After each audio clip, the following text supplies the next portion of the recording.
Le doy la bienvenida. Hoy es martes de la segunda semana de Cuaresma. Dispongamos nuestro oído, nuestra mente y también el corazón para escuchar el Evangelio del día. Del Santo Evangelio según San Mateo, capítulo 23, versículos desde el 1 hasta el versículo 12.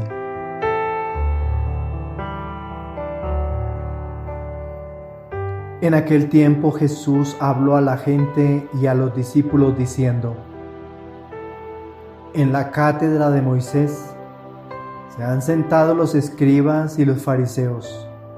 Haced y cumplid todo lo que os digan, pero no hagáis lo que ellos hacen, porque ellos dicen, pero no hacen.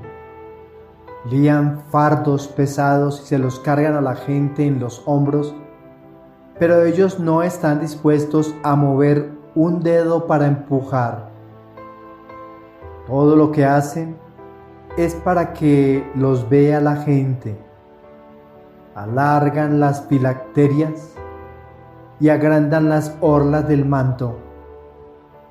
Les gustan los primeros puestos en los banquetes y los asientos de honor en las sinagogas, que les hagan reverencias en las plazas y que la gente los llame Rabí.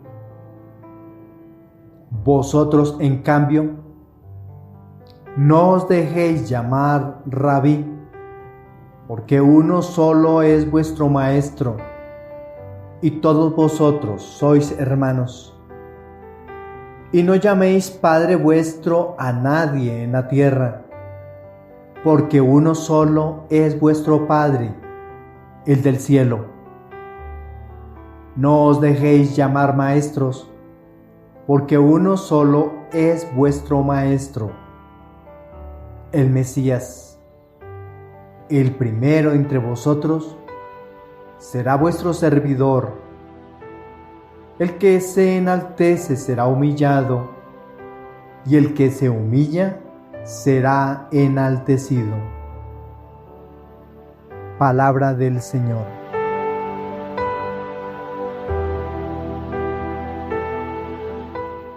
Nuestra reflexión para el día de hoy.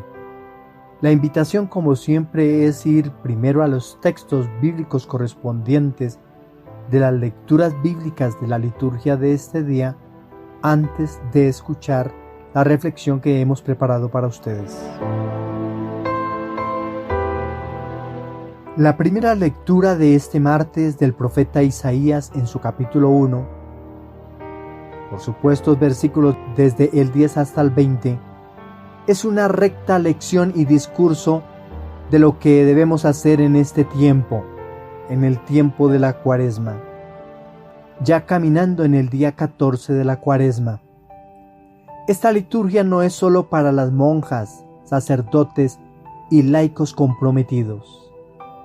Es también para las autoridades y personas de alta casta. Este es un mensaje único y exclusivamente para quienes infringen la ley del amor. El Señor nos invita a cambiar de comportamiento. Nuestras acciones quizá pecaminosas exigen de Dios un cambio para nuestras vidas, porque Él ha tenido en mente siempre un mundo mejor. Él quiere que dejemos atrás todo comportamiento malo y tomemos la decisión de la práctica de la justicia, haciendo lo que nos corresponde sin alguna clase de corrupción, más bien en beneficio de toda la humanidad. En medio de nuestra sociedad hay unos grupos menos favorecidos. Ellos son quienes necesitan de nuestra solidaridad, de nuestro apoyo. ¿Qué estamos haciendo frente a sus necesidades y dificultades? La práctica de la justicia ayudará a que el juicio contra nosotros sea más llevadero. La justicia y el amor al prójimo blanquean el alma de los pecados y ablanda el corazón ensangrentado de Dios por nuestras malas acciones. El profeta Isaías hace un llamado a personas influyentes de las diversas comunidades a escuchar lo que el Señor enseña, practicar misericordia, a dar el paso de conversión para dejarse bañar de la sangre derramada en cruz e iniciar un camino en la práctica del bien. Ahora nos corresponde caminar por la calzada de la conversión, leer constantemente la palabra de Dios, asistir continuamente al culto de la comunidad, participar en las diversas celebraciones sacramentales, orar incesantemente con la mente y el corazón, practicar diariamente alguna obra de misericordia para dignificar a los más necesitados. De esta manera, obramos en derecho. Ante la propuesta que nos hace el Señor en nuestra primera lectura, respondemos con el Salmo 49. El Salmo 49 es un reproche de la ineficacia y la inutilidad de un culto puramente exterior. A veces lo hacemos por cumplir y porque lo dice la ley. La oración que hagamos debe ser profesada con el corazón, llena de arrepentimiento por nuestras malas acciones. Al Señor no le gustan muchas cosas. Por ejemplo, que le digamos: Padre, perdona nuestras ofensas, cuando no perdonamos a quienes nos han ofendido y nos han hecho daño. Padre, perdóname porque te he ofendido, pero sin embargo sigue ofendiendo a sus hijos con palabras hirientes, ofensivas y descalificadoras.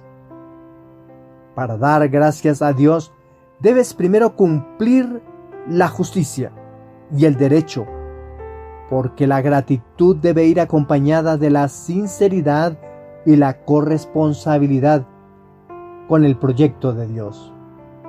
Este himno, el salmo que hemos entonado hoy, expresa claramente lo que Dios pide de nosotros: abrazar, predicar y practicar el mandamiento del amor, acompañándolo de un anuncio participativo y alegría por la práctica continua de la misericordia.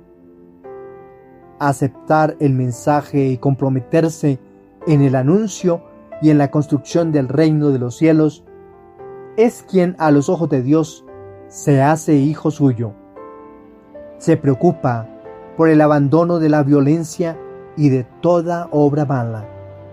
De ahí que todas nuestras acciones han de ser nuevas para ir en consonancia del anuncio de la palabra desde el momento en que se redactó el libro de la creación, el libro del Génesis. La propuesta del Evangelio. El Evangelio de hoy es la respuesta para muchos cristianos, extraído del evangelista San Mateo en su capítulo 23. Es la respuesta para muchos cristianos que no gustan practicar del culto eucarístico, ni de la celebración de los sacramentos, porque no gustan de los sacerdotes, especialmente de algunos que no dan ejemplo. Pero el Señor dice: haced y cumplid lo que os digan, pero no hagáis lo que ellos hacen, porque ellos no hacen lo que dicen. El Señor quiere que seamos adeptos a su mensaje, pues el contenido de él y su obediencia es lo que salva. A otra parte del mensaje es para los discípulos, que les pide un ejercicio evangelizador humilde, sin pretender hincharse, porque puede el orgullo llegar a desviar el interés de su trabajo y pretender solamente la lisonja de la gente, y si es así, hasta ahí llegó su ministerio y se olvidó la gloria de Dios y la salvación del pueblo. Cuando un apóstol se hincha por tanto halago, ya no cabe por las puertas de los pobres y de los pequeños. Es posible que a ellos no llegue entonces el mensaje. Los pobres y pequeños también son merecedores de las viandas del Evangelio. El texto hace mención de una postergación de la antigua ley, la cátedra de Moisés. Realizar lo que la Iglesia enseña hoy es la esencia de la ley antigua, la práctica de la misericordia sin excepción de personas. A todos debe alcanzar la salvación de Dios por mediación de Jesucristo. Ojalá la práctica del amor se convierta en cartilla y virtud de todo cristiano, para que, haciendo el bien, no se convierta en una carga, sino en la expresión del amor que está cimentada en el corazón de todo hijo de Dios que ha nacido por el bautismo. Jesús en el Evangelio de hoy pronuncia una serie de duras críticas contra los escribas y los fariseos, los líderes religiosos de su tiempo. La propuesta espiritual y teológica principal en este pasaje se centra en la humildad y el servicio, contrastando con la hipocresía y la búsqueda de reconocimiento público por parte de los líderes religiosos. Jesús comienza aconsejando a la multitud y a sus discípulos a obedecer las enseñanzas de los escribas y los fariseos, pero advierte en contra de imitar su comportamiento. Le dice que hacen buenas enseñanzas, pero sus acciones no reflejan esas enseñanzas. Los líderes religiosos son criticados por su falta de humildad y por buscar el reconocimiento y los honores de la gente. La propuesta espiritual aquí es la importancia de la humildad y el servicio desinteresado. Jesús instruye a sus seguidores a no buscar títulos honoríficos y destacarse en la sociedad. En lugar de buscar ser llamados rabí o maestro, o ser elogiados por su posición religiosa, los discípulos de Jesús deben ser humildes y centrarse en el servicio y la atención a los demás. El mensaje teológico implícito es que la verdadera grandeza en el reino de los cielos no se encuentra en la posición social, ni en los títulos o la búsqueda de reconocimiento humano, sino en la humildad y el servicio al prójimo. Además, Jesús establece que solo Dios es el verdadero Maestro y Padre, y todos los discípulos son hermanos, resaltando así la igualdad y la fraternidad de la comunidad de los creyentes. Algo bien interesante para compartir. Lo que pretende Jesús cuando le dice a los discípulos no se dejen llamar rabí, porque uno solo es maestro, Jesús, el Cristo, es para evitar que cada uno de ellos se engorde con ese título que posiblemente no merecen. Después, mucho tiempo después de que los discípulos han recibido el Espíritu de Dios, Él infunde la ciencia necesaria en sus mentes para convertirlos en maestros y que formen la comunidad y que la instruyan. Pero sin embargo, hasta el momento ya el Espíritu de Dios ha forjado en ellos la humildad necesaria para que la palabra rabí, el título rabí sobre ellos, no los haga engordar. Hoy en día en nuestra iglesia, a muchos de nuestros pastores los llamamos Padre.